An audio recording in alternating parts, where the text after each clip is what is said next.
सही जा रहा।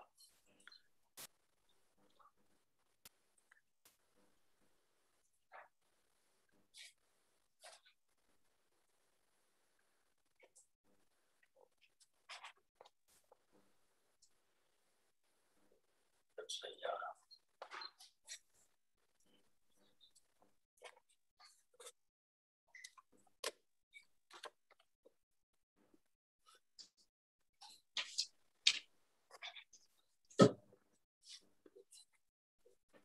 सही जा रहा।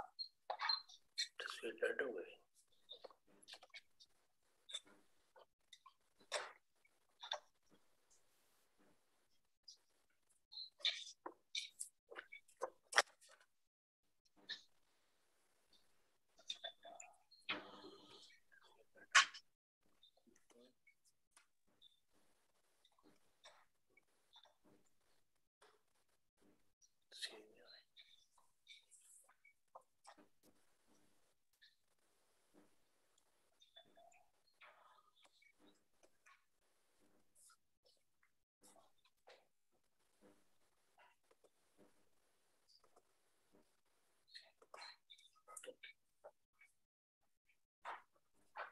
जी बिस्मिल्लाहिर्रहमानिर्रहीम।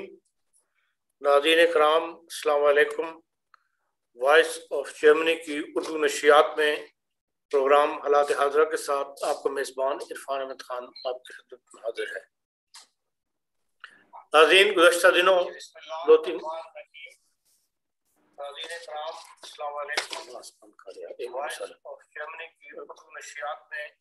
प्रोग्राम हालात हाज़िरा के साथ आपका मेज़बान इरफान अहमद खान आपकी खिदमत में हाजिर है। नाज़रीन गुज़श्ता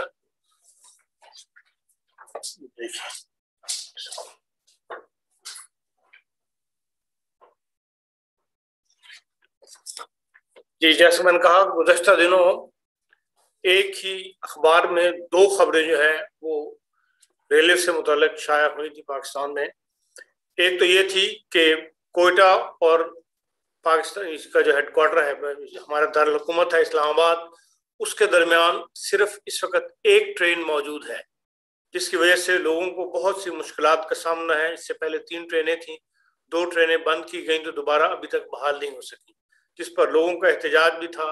रेलवे डिवीजन का भी बयान था कि हमने मुतअद्दिद बार अपने हेडक्वार्टर को लिखा है कि ये ट्रेनें जो है बहाल की जाएं, क्योंकि इसकी वजह से बहुत ज़्यादा ट्रैफिक जो है वो पब्लिक ट्रांसपोर्ट के ऊपर लोग जा रहे हैं, जिससे एक्सीडेंट भी ज़्यादा हो रहे हैं और रेलवे का बहुत ज़्यादा जो कस्टमर्स से 30% से ज़्यादा वो रेलवे के हाथ से चले गए हैं और पब्लिक ट्रांसपोर्ट में सफ़र करें। इसके साथ ही एक बड़ी खुशखबरी खबर ये थी कि भाई इस्लामाबाद और इस्तांबुल के दरमियान पर रास्ता तेहरान जो है, जो ट्रेन का मसला कई सालों से हम सुनते चले आ रहे हैं, उस पर एक फहमाती जो है मुआहदे पर दस्तखत किए हुए हैं, जिसमें जो सूबा सरहद की हुकूमत के वजीर सनत ज़ियारत हैं खैबर पख्तूनख्वा के जनाब अब्दुल करीम साहब, उन्होंने साइन किए और FPCCI की तरफ से हारून ब्रदर्स में गालिबन इसाक खाकवानी साहब ने जो है वो मुआहदा या मुफाहमती अमल जो है वो साइन किया है। तो ये एक ऐसा मामला है जो 2009 से लटकता चला आ रहा है और अब यह है कि उसके पाए तकमील पहुंचने के आसार जो है वो नुमाया हुए हैं। इसके लिए हमने ज़रूरी समझा कि अपने नाज़रीन को जो है इस खुशखबरी से आगाह करें और इसके लिए हमने हारून ब्रदर्स के जो इंटरनेशनल रिलेशंस के डायरेक्टर हैं जनाब फिरोज़ खान साहब, आज उनको अपने साथ शरीक गुफ्तगू किया है ताकि इसकी तफसील जो है वो उनसे जान सकें। जी फिरोज़ खान साहब, अस्सलाम वालेकुम। आपकी आवाज़ नहीं आ रही। जी अस्सलाम वालेकुम जी, क्या हाल चाल है? खैरियत से? ठीक है। एक तो मैंने आपसे एक तो बेसिक सवाल पूछने हैं, अगर आप कुछ पहली दफा हुआ है या हमारे इल्म में पहली दफा आया है कि इस सारी कार्रवाई के दौरान हारून ब्रदर्स का नाम आया है और ये हारून ब्रदर्स एज ए प्राइवेट इसमें शामिल हुए हैं, एज ए प्राइवेट कंपनी, इसको हैंड ओवर करेंगे या ये रेलवे का ही हिस्सा रहेगी जो कार्गो ट्रेन चलाना चाहते हैं? मैं सबसे पहले शुक्रिया अदा करता हूं आपका कि आपने मुझे मौका दिया कि मैं वॉइस ऑफ जर्मनी पे बैठ के अपने मौक़िफ़ को बयान कर सकूं। और ये जो गवर्नमेंट ऑफ पाकिस्तान ने एक इनिशिएटिव उठाया है इस्लामाबाद तेहरान टर्की ट्रेन का, एक फ्रेट ट्रेन का, उसके ऊपर सबसे पहले मैं अपनी गवर्नमेंट को भी मुबारकबाद पेश करता हूं और जनाब इमरान खान साहब प्राइम मिनिस्टर ऑफ पाकिस्तान का शुक्रगुजार हूं कि उनके विजन की अक्कासी करते हुए हमने अपने ट्रेड को बढ़ाने का अज़म किया है। नंबर वन, दो तीन चीजें जो आपने पहले अभी डिस्कस की हैं, उसमें मैं थोड़ा सा एक दो चीजें करेक्ट करता चलूं, फिर आगे इस चीजों को कंटिन्यू करते हैं कि जो हमारा एग्रीमेंट हुआ है, एमओयू साइन हुआ है, वो हमारा FPCCI KP और हारून ब्रदर्स का साइन हुआ है। उसमें FPCCI के वाइस प्रेसिडेंट जाहिद शाह साहब और हारून ब्रदर्स की तरफ से हारून खान जो CEO हैं, उन्होंने ये एग्रीमेंट साइन किया है। और उसकी और सरप्रस्ती थी गवर्नमेंट ऑफ KP, जिसमें अब्दुल करीम तौडर जो मिनिस्टर इंडस्ट्रीज हैं इसके KP गवर्नमेंट के, उन्होंने इसकी सरप्रस्ती की और मैं उनका भी शुक्रगुजार हूँ कि उन्होंने, और खासकर KP गवर्नमेंट का, जिन्होंने बहुत ज्यादा प्रोग्रेसिव वे में हमारे साथ इस ट्रेन प्रोजेक्ट के ऊपर बड़े सिंसियरिटी के साथ हमारे साथ काम कर रहे हैं और कोऑपरेट कर रहे हैं। एक तो ये बता दें कि ये FPC, मैं थोड़ा सा FPCCI क्या चीज है, क्या इदारा है जी? क्या फेडरेशन, जी federation of chamber of commerce, federation of Pakistan chamber of commerce and industries, ये एक इदारा है जिसके अंदर तमाम चैम्बर ऑफ कॉमर्स आते हैं। मुख्तलिफ इलाकों के जितने भी चैम्बर ऑफ कॉमर्स हैं वो इसके अंदर आते हैं जी। और ये एक फेडरल गवर्निंग बॉडी है और कहते हैं इनके साथ मुख्तलिफ जो ट्रेड और ट्रेडर्स हैं और इंडस्ट्रियलिस्ट हैं, वो इनके साथ होते हैं। जो ये एक प्लेटफॉर्म है उन तमाम लोगों का कि वो इस प्लेटफॉर्म को यूज करते हैं और मुख्तलिफ अपने पोटेंशियल को एक्सप्लोर करते हैं, पाकिस्तान में भी और पाकिस्तान से बाहर भी। देखिए, ये 14 अगस्त 2009 को ये ट्रायल बेसिस पे इस ट्रेन का आगाज किया गया था और 2011 तक जो है ये 14 फ्रेट ट्रेनें जो है चली और उसके बाद ये मसला जो है वो बंद हो गया।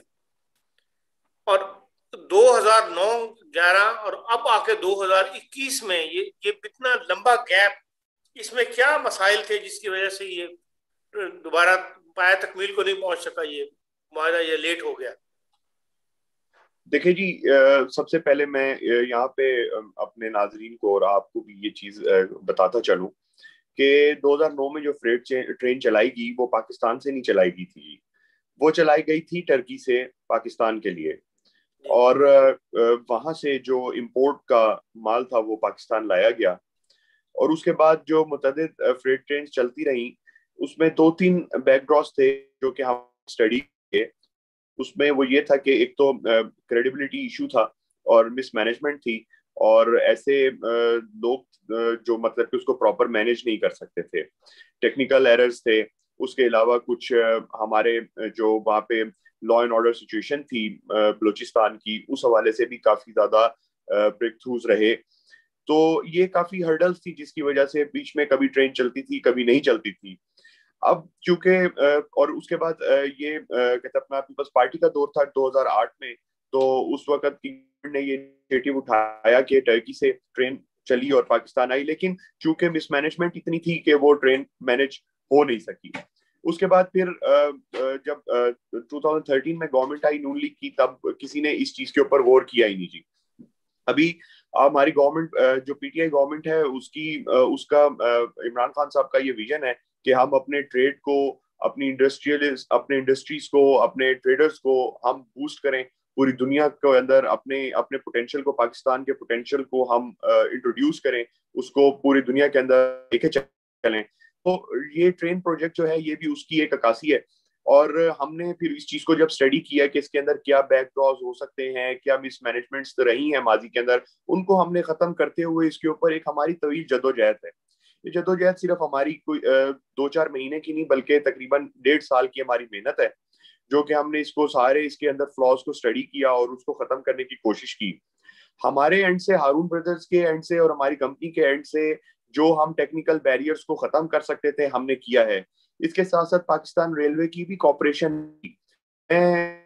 मिनिस्टर ऑफ रेलवे आजम सवाती साहब का भी शुक्रगुजार हूँ कि उनकी हद तक जो कॉपरेशन रही है हमारे साथ वो बहुत जबरदस्त रही है। उनसे जब भी हमने कम्युनिकेशन करने की कोशिश की है तो उनकी तरफ से हमें बहुत अच्छा रिस्पांस मिला है। लेकिन चूंकि पाकिस्तान रेलवे के इदारे के अंदर बहुत सारी अभी चीजें ठीक होने वाली हैं, मामला जाहिर बात है जो अफसरान के हद तक होते हैं वो काफी सारे हमें टैकल करने की वहां पे कई जगहों पे दुश्वारी आती है। उसके साथ साथ टेक्निकल एरर्स अगर आप देखें तो हमारे पास जो ट्रैक है वो तकरीबन 1917 का डेवलप हुआ ट्रैक है, तकरीबन 100 साल से भी ऊपर का पुराना ट्रैक है, गोरों के दौर का। अब पंजाब के अंदर ट्रैक बेहतर है, सिंध में ट्रैक बेहतर है, बलोचिस्तान के कुछ पार्ट्स में बेहतर है, लेकिन कुछ एक ऐसा हिस्सा है जहाँ पे ट्रैक की सिचुएशन काफी ज्यादा क्रिटिकल हो जाती है। और वो खुद भी मैंने विजिट किया, हमारी कंपनी के पूरे डेलीगेशन ने हमने विजिट किया बलोचिस्तान।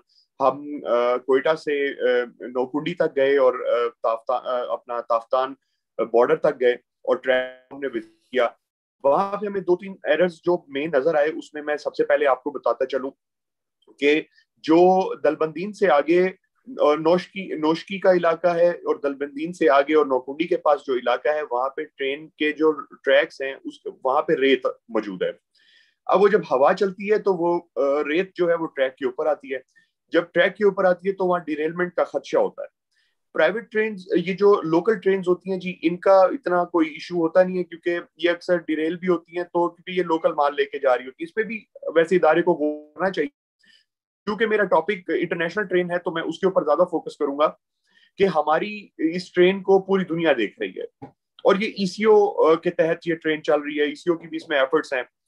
पूरी दुनिया इस ट्रेन के ऊपर गौर कर रही है और खित्ते के अंदर पाकिस्तान की अहमियत क्या है और पाकिस्तान की जो गुड्स हैं उनकी अहमियत है, हम उसको बूस्ट करने जा रहे हैं।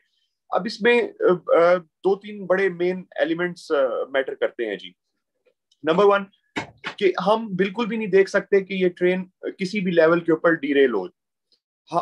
हम इस ट्रेन की सेफ्टी चाहते हैं। कस्टमर हमारे पर रिलाई कर रहा है, कस्टमर को पाकिस्तान रेलवे के ऊपर एक रिलायबिलिटी है कि जी वो रिलाई कर रहा है कि जी मेरा माल बिल्कुल सेफ एंड साउंड पहुंचेगा और सेफ एंड साउंड आएगा।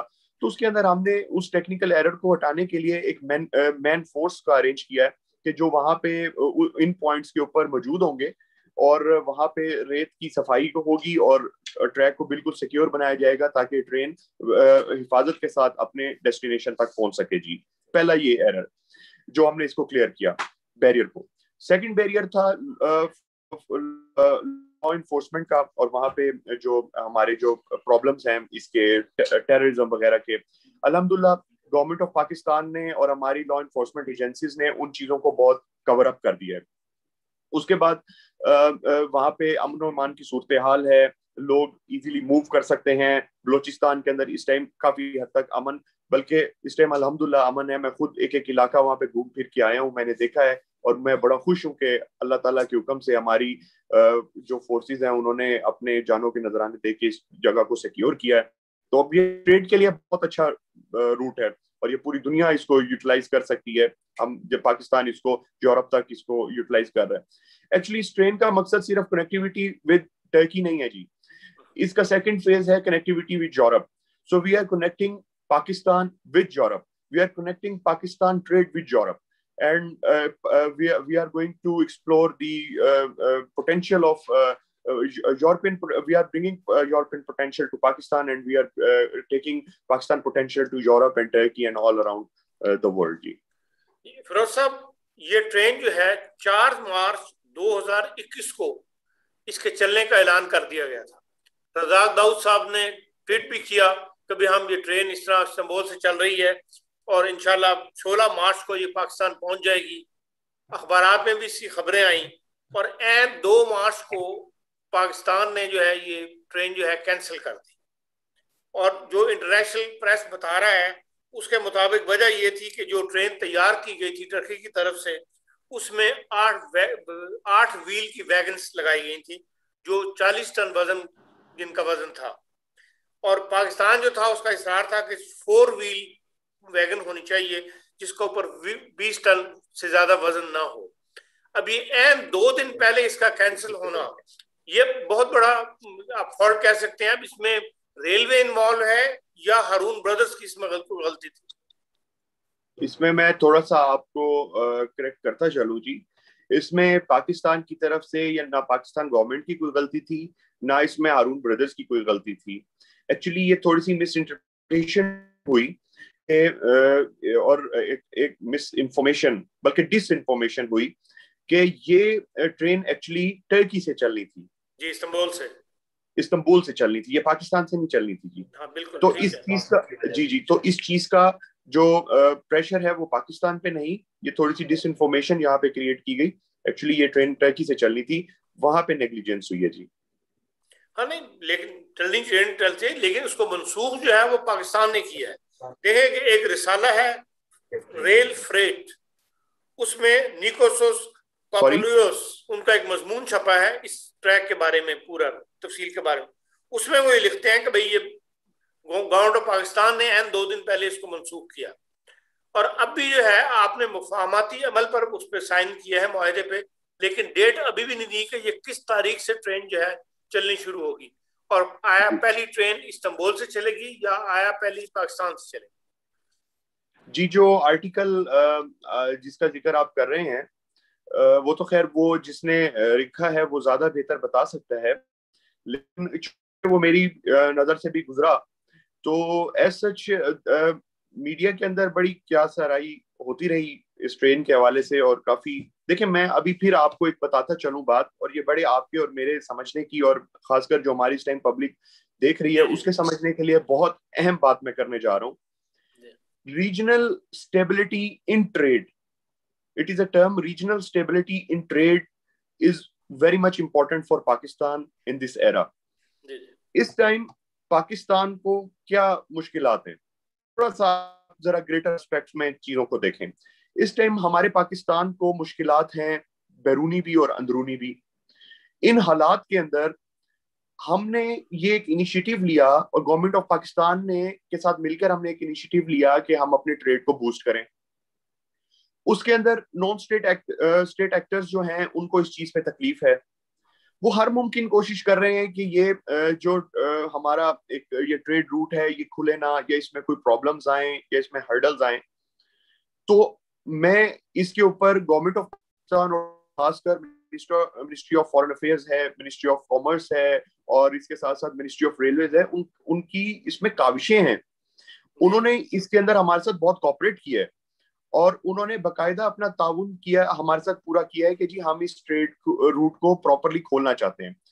अब जिन लोगों को ये मंजूर नजर नहीं है कि ये ट्रेड ना खुले और ये रूट ना खुले और यहाँ पे अमन की फिजा दुनिया के सामने ना आए, तो वो हर मुमकिन कोशिश करते हैं थ्रू मुख्तलिफ आर्टिकल्स, मीडिया इंफॉर्मेशन, डिसइंफॉर्मेशन के थ्रू, ताकि लोगों को ताकि गलत जो है परसेप्शन जाए। बट एक्चुअल में हमने इसके ऊपर बहुत मेहनत की है, और जो भी बैरियर्स से हमने उसको हटाया है, और अल्हम्दुलिल्लाह इंशाल्लाह very soon we will be announcing the inaugurate date for this train इंशाल्लाह जी, आफ्टर ईद उल अजहा जी। और ये अज़ा खेल से चलेगी जी? अभी ये आजा खेल वाला जो आपने टॉपिक छेड़ा जी, बिल्कुल ये आजा खेल से मैं आपको बता दूं, एक्चुअली ये ट्रेन का नाम है इस्लामाबाद तेहरान टर्की। हाँ जी, ITI, क्योंकि कैपिटल्स हैं ITI। आजा खेल को हमने इसलिए बीच में इंक्लूड किया है क्योंकि ये ट्रेन तीनों सूबों से गुजर रही है, तो चौथा सूबा हमारा महरूम क्यों रहे जी? और खासकर केपी के अंदर जो पोटेंशियल है, और वहां के जो लोगों के अंदर एक पोटेंशियल है, और खासकर हमारे जो वहां से ट्रेड हो रहा है उसके भी काफी टेक्निकल चीजें हैं जो मैं आपके साथ डिस्कस कर लेता हूं। बल्कि अच्छा कि आपने आजा खेल का जिक्र किया।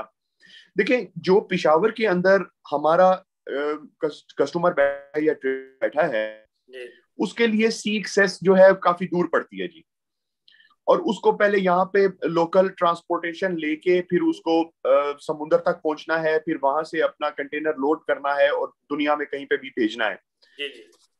हमने केपी के जो लोग हैं, ट्रेडर्स हैं, उनको ये एक फैसिलिटी प्रोवाइड की है कि एक लो कॉस्ट ट्रेन चलाकर जिसके अंदर मतलब कि फ्रेट को बिल्कुल हमने नॉर्मल यानी कि सी फ्रेट से कम रखा, उनको उसको सब्सिडी किया, और उनको जो ट्रेन की एक्सेस है यानी कि लोडिंग की जो एक्सेस है उनको डोर स्टेप पे दे दी। यानी कि आजा खेल से माल लोड होगा, अब उन्हें समुद्र पे नहीं जाना, अब उन्हें कराची नहीं जाना पड़ेगा। उसके जो एक्सपेंसेस हैं, वारफिजीज हैं और ये सारा कुछ है वो खत्म हो गए, और जो एक्चुअल रेल फ्रेट है बस वो पे करके वो अपना माल इजीली टर्की तक डायरेक्टली आजा खेल से टर्की तक पहुंचा सकते हैं। तो उनके लिए ये आसानी हमने क्रिएट की अपने पाकिस्तान हमारे में। नाज़रीन की इन्फॉर्मेशन के लिए ये बता दें, आजा खेल है कहाँ? खैबर पख्तूनख्वा, पेशावर से कितनी दूर है? ये तकरीबन 30 से 35 किलोमीटर के फासले पे है जी, पेशावर से। पिशावर से, और बड़ा एक्सेस में है लोगों के जी। और ये FPCCI और गवर्नमेंट ऑफ KP की डिमांड के ऊपर हमने इस चीज को इंक्लूड किया है, और हमारी ख्वाहिश भी थी कि हम अपने KP के जो लोग हैं उनको फैसिलिटेट कर सकें। और इसका जो किराया है कंटेनर का या वैगन का, ये हारून ब्रदर्स तय करेंगे या गवर्नमेंट ऑफ पाकिस्तान तय करेंगे? नहीं जी, ना तो ये ब्रदर तैयार है और ना ही ये किसी अभी गवर्नमेंट के, ये एक्चुअली ECO के डिफाइंड रेट्स हैं। जो भी इसके रेट्स होते हैं या जो भी डिसीजन होता है ये ECO इसके ऊपर डिसीजन लेता है। नहीं, आप ही दफ्तर की रेफरेंस से ये उसमें खबर थी जिस दिन मुफाहमत अमल का वो हुआ है, साइन हुआ है, कभी इसका किराया जो है कराची से के बराबर होगा। इस्तांबुल तक का किराया जो है, अज़ाखेल से इस्तांबुल का किराया जो कराची का किराया ले रहे हैं उसके बराबर होगा। ये बात दुरुस्त है? जी बिल्कुल दुरुस्त है। पूरे पाकिस्तान से भी जो माल हम लेके जाएंगे टर्की, उसका फ्रेट हम एक ही रखेंगे क्योंकि ये ECO डिफाइंड रेट्स हैं, और ये अच्छा। एक ही रेट होगा, चाहे वो कराची से हो, वो पिशावर से हो, वो लाहौर से हो, वो इस्लामाबाद से हो, कोयटा से हो, सब लोगों के लिए रेट एक ही है जी। थोड़ा सा ये वजाहत कर दें कि ये हारून ब्रदर्स का इसमें क्या रोल है सारी ट्रेन को चलाने में? आया वो मालिक हैं या उन्होंने कंपनी खोली है जो इसको ट्रेन को चलाएगी? गवर्नमेंट ऑफ पाकिस्तान और पाकिस्तान रेलवे ने हारून ब्रदर्स को as a official freight nominate किया है। हारून ब्रदर एक प्राइवेट एंटिटी है। हम एक फैमिली ओन्ड बिजनेस है, मतलब कि हमारी बिजनेस कंपनी है। हम वी आर ऑल फैमिली, मतलब कि इट्स अ फैमिली कंपनी। तो we are the freight forwarders working as a private entity and helping Pakistan Railway for providing the facilities for freight forwarding जी। हमारा role इसमें booking का होगा जी, हम bookings provide करेंगे। अच्छा, बुकिंग प्रोवाइड करेंगे और ट्रेन को चलाने में और उसमें कोई आपका अमल दखल नहीं? नहीं जी, वो पाकिस्तान रेलवे है। Pakistan railway is the main जो इसको रन चलाएगी जी। लेकिन आप करें ना, बास पॉइंट पर आपने लोग बकायदा यूनिट्स कायम किए हैं जो सफाई वगैरह करेंगे, ये चेक करेंगे देखें उसके लाइन अंदर क्लियर है? म्यूचुअल कॉपरेशन है, म्यूचुअल कॉपरेशन है। डेफिनेटली वो पाकिस्तान रेलवे के ही शेल्टर में अरेंजमेंट्स होंगे। और ये एको है, इकोनॉमिक कोऑपरेशन ऑर्गेनाइजेशन, ये एक सेमी गवर्नमेंट इदारा है, ये तीनों गवर्नमेंटों के दरमियान इदारा बना जिसका RCD था? जी ये 11 मुल्कों की तंजीम है, आप बेहतर जानते हैं। अच्छा, उनका शंघाई वाली, ठीक है। जी जी जी, क्लियर हो गया। बहुत शुक्रिया जी आपका, और हम उम्मीद करते हैं कि जल्दी ये ट्रेन जो है पाकिस्तान से इस्तांबुल के लिए रवाना हो सकेगी और पाकिस्तान के लिए नेक नामी का बायस होगी। मैं सर इसके अंदर दुनिया आखिर में ट्रेड के अंदर बहुत ज्यादा तरक्की कर गई है, और जर्मनी भी डेली हर महीने 1200 ट्रेनें जो है चाइना लेके जा रहा है। तो ये अमल पाकिस्तान के अंदर भी समझते हैं हम कि भाई अगर पाकिस्तान भी ट्रेड के अंदर, इसमें ट्रेडर्स को बहुत ज्यादा सहूलियात जो है वो हासिल हो जाएंगी, क्योंकि बाई सी जो है बहुत ज्यादा 45 दिन का वक्त भी लगता है, 30 दिन का वक्त भी लगता है बाज़ दफा, और बाज़ दफा डायरेक्ट शिप नहीं मिलते तो बड़ा बड़ा वेट करना पड़ता है। बहरहाल आपका बिल्कुल बहुत शुक्रिया, हारून ब्रदर्स का बहुत शुक्रिया, और फिरोज खान साहब आपका बहुत शुक्रिया कि आपने आज हमें इस मामले में जो है इंफॉर्मेशन मुहैया की। Thank you very much. जी नाज़रीन, ये था हमारा आज का प्रोग्राम जो हमने पाकिस्तान से और इस्तांबुल के दरमियान चलने वाली ट्रेन के हवाले से आपके सामने पेश किया है। बात यह है कि ट्रेन का मामला जो है दुनिया के अंदर बहुत तेजी से तरक्की कर रहा है और पाकिस्तान अभी तक ना हमारी रेलवेज जो है वो तरक्की क्या मुसलसल तनज़ुली का शिकार है। अब जो जिस मामले में हम हर मामले में अपने हमसाया मुल्क की मिसाल दे देते हैं भारत की, और उसकी रेलवे भी जो है वो भी दुनिया की मुमताज रेलवे में अंदर अब उसका शुमार होने लगा है। और 21 जून को एक फिनलैंड से ट्रेन चली है, फिनलैंड के दारुल हेलसिंकी से, जिस पर 32 कंटेनर्स 40 फुट हैं और उसके अंदर तमाम कागज से मुतल्लक जो मसनूआत हैं वो उसमें रखी गई हैं। और ये रूस, अजरबैजान, ईरान, आस्ट्रा, बंदर अब्बास से होती हुई 22 दिन के बाद जो है वो इंडिया की बंदरगाह जो है शावा शेवा, वहां पर जो है ये पहुंचेगी 22 दिन के बाद। और ये एक बड़ा इकदाम है कि पूरा फिनलैंड कहाँ और इंडिया की ये बंदरगाह कहाँ। इस तरह दुनिया के अंदर हर मुल्क जो है वो तरक्की कर रहा है। जर्मनी के अंदर भी जब सर्द वार खत्म हुई है तो जर्मनी की जो कंपनी है शेंकर, जो ट्रेड इसकी कार्गो ट्रेनें चलाती है, उन्होंने फौरी तौर पर पूरे ट्रैक का चाइना तक जो है वो मुताला किया, उसको अपग्रेड किया सारे को, और विद इन 10 ईयर्स जो है उन्होंने पहली ट्रेन जो है वो चला दी थी 2012 के अंदर। और उससे बाद से मुसलसल जो ट्रेनें हैं वो पाकिस्तान और चाइना और जर्मनी के दरमियान की सर्विस जो है वो बहाल हो चुकी है। और 2020 के अंदर 12,406 कार्गो ट्रेनें जो हैं वो 1.13 मिलियन कंटेनर्स लेकर चाइना और जर्मनी के दरमियान उन्होंने ट्रेवल किया है। और अब इस वक्त भी 1200 ट्रेनें हर महीने जर्मनी और चाइना के दरमियान चल रही हैं। जो पहली ट्रेन थी वो एक्सियन से नोइस तक, जो जर्मनी का शहर है नोइस डुससेल्डोर्फ के पास, वहां तक के लिए चलाई गई थी, जिसने 17 दिन में ये कवर किया था। और आजकल जो ट्रेनें आ रही हैं वो 12 दिन में ये कवर करती हैं। और यूरोप के 21 ममालिक में के 92 सिटीज के अंदर चाइना से जो है वो ट्रेनें आ रही हैं। और इनमें शेंकर जो जर्मनी की कार्गो कंपनी है, ट्रेन कार्गो कंपनी, उसका बहुत बड़ा अमल दखल है। ये सारा काम उन्हीं के मतलब ज़ेरे निगरानी जो है वो अंजाम दिया जा रहा है। ये था नाज़रीन हमारा आज का प्रोग्राम। इसके साथ ही हमें इजाज़त दीजिए। कल फिर आपकी खिदमत में एक नए मेहमान और नए प्रोग्राम